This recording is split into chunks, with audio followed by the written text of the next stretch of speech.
तुला एक सांगू, त्या सियाने जे केलं ना ते चुकीचं केलं, त्या पोराला मारून, बरोबर.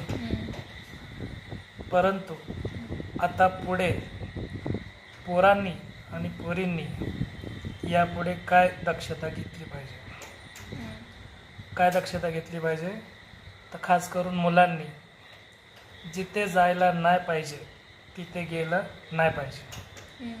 जर त्यांच्या मनात थोडी पण शंका असेल, डाऊट असेल, तर तिथे त्या ठिकाणी त्यांनी नाही गेलं पाहिजे. दुसरी गोष्ट, मुलींनी काय केलं पाहिजे, जर मुलींना कोणावरती प्रेम आहे तर ते बिंदास आपल्या आईबापांना सांगितलं पाहिजे. कारण त्यांनी पुढचा विचार केला पाहिजे की काय, जर मी असं केलं तर माझ्या पुढची लाईफ जिंदगी कशी असेल, बरोबर ना. मग हे सगळं डोक्यात ठेवून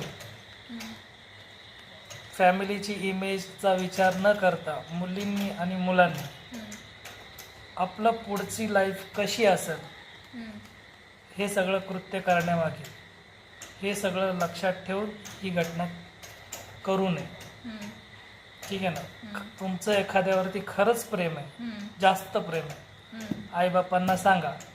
ते ॲग्री नाही आहेत तर घर सोडून जावा, पण एखाद्याला मारू नका.